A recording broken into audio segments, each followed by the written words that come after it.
by Anglican fans at a happy little cloud. From birth, we are all taught what our parents have been taught, which is often simply what their parents have taught them. We take this in without ever asking many questions, such as who we are, why we are here, and why things are the way they are.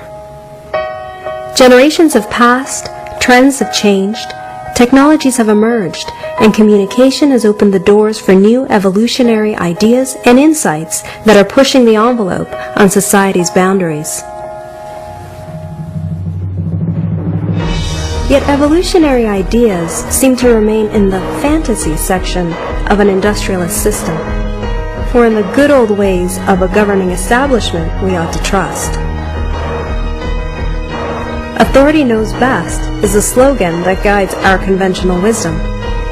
We, meanwhile, are left to mind our own business, go on with our lives, and attempt to live happily ever after, as long as we conform to the norms forced upon us. From cradle to grave, we are led to follow the guidelines of what authority defines as a state-of-the-art system, one in which success seems to begin and end within the running wheel of education, career performance, debt management, and retirement. A vibrant economy is the ultimate priority of our global hierarchy, while a vibrant planet, the respect of all life forms, healthy foods, peaceful ways, and conscious actions seem to be a mere subject of conversation, often turned into a few fundraising campaigns with very little or no impact at all.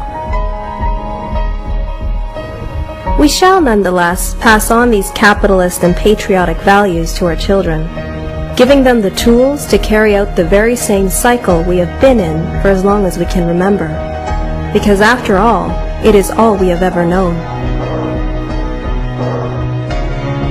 Some have stated that we have reached the peak of human evolution, but have we really moved beyond all archaic and backward concepts of reality? Have we collectively let go of all that currently restrains humanity? When we consciously expand our awareness and look beyond what our system stands for, we realize that it is simply erroneous to presume that it endorses a forever sustainable way of living.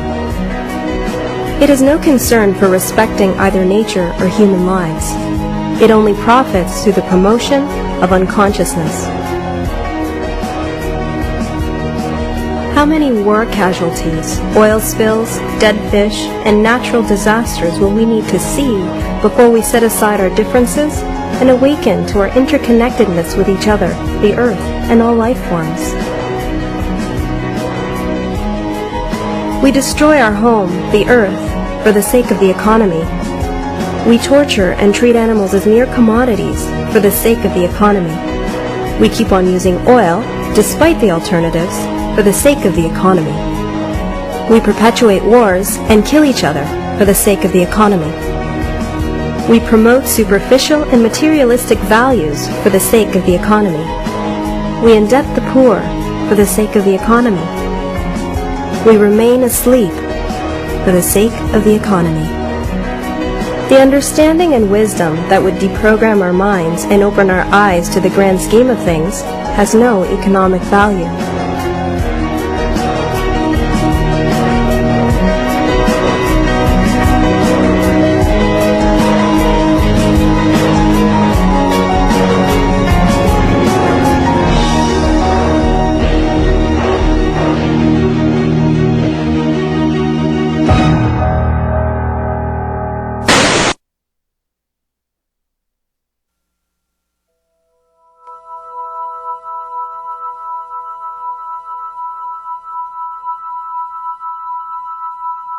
So we produced the collective evolution one. Now we want to take it to the next level. What do you guys think would be the next step? We need to give people a bigger foundation as to what's playing out and sort of help them understand the bigger picture of everything. The biggest thing to realize is that none of what we experience is realistically set in stone. It can all be moved around. I think it's key in this one if we can kind of bring more examples to it and through situations that can relate to the material that we're presenting. I think. Well, everyone's looking for truth right now.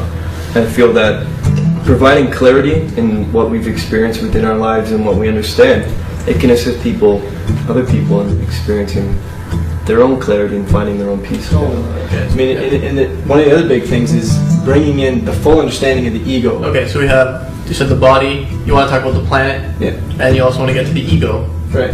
How are you going to bring this all together? Obviously about the shift and how we're shifting our consciousness towards how we're observing and the awareness behind everything that we're experiencing.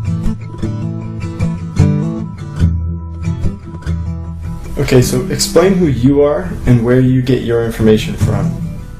Well, I'm a soul that came back to assist humanity. And the reason I'm here is to assist specifically with the shift that we're going in.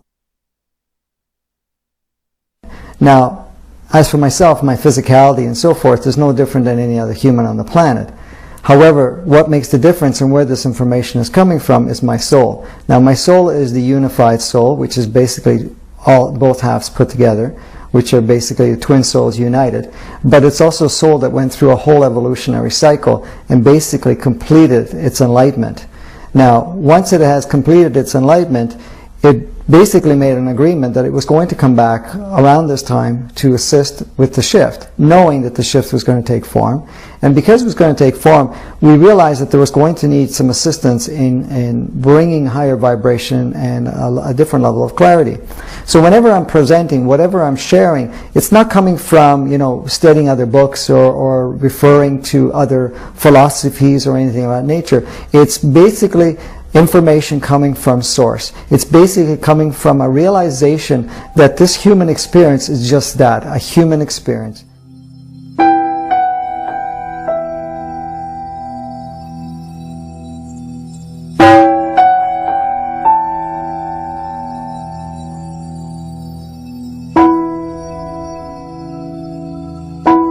Imagine for an instant that life does not exist. Erase the entire universe, the galaxies, the planets, and all life forms. Imagine there is just nothingness. Nothing to look at. Nothing to taste. Nothing to hear. Nothing at all for our senses to perceive. This is infinite consciousness in its rawest form. Doesn't seem very exciting, does it?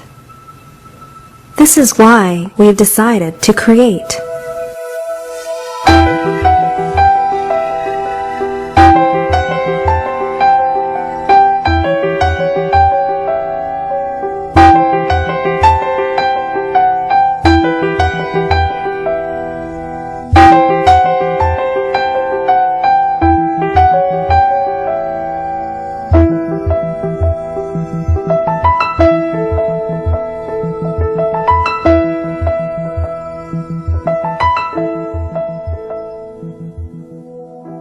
Why have we created all that we experience on the planet? What is the purpose of life? Is this all simply a series of random events? Or is there an ultimate reason as to why we are all here?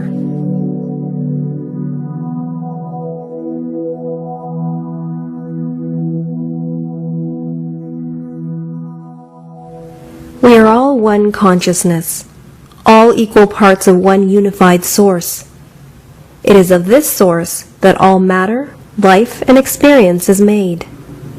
Source, or consciousness, is what some may refer to as God or the Creator. Many physicists refer to it as the unified field of consciousness. Many believe it to be a separate entity altogether. However, this consciousness is not something outside of or greater than us. It simply is us. The truth is, you already know this. Beyond all ideals, perceptions, accepted concepts of our reality and belief systems that we have, there is a fundamental knowing that each one of us holds. That knowing is an understanding of who and what we truly are. The only reason we don't clearly see it, and often doubt it, is because we have chosen to forget. By forgetting, we are able to engage in the experience fully and see what each has to offer. Let's back up for a moment. We are source, one consciousness. But what does that actually mean? Who are we? Why are we experiencing what we call life on this planet? To answer this, remember what it felt like to be infinite consciousness? Not that experientially rich, is it?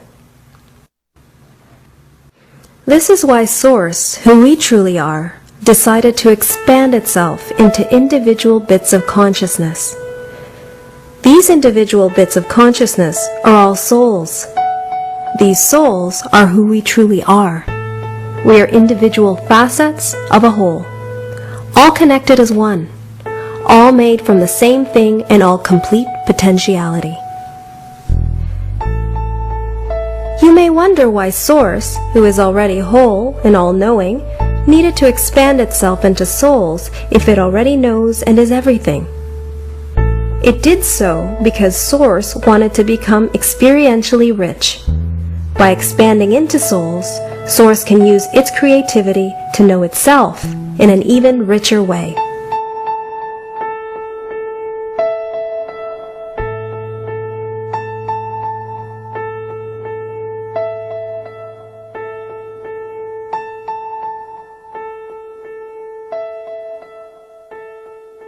Now that we understand who we are, the next big question is, why are we here experiencing life on this planet?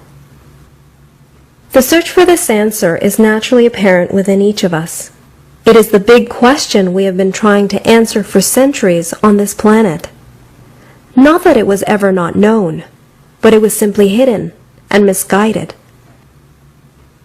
The purpose to life is not to plague ourselves with finding the answer, but instead to be on a journey of experiencing, learning, and remembering who we truly are.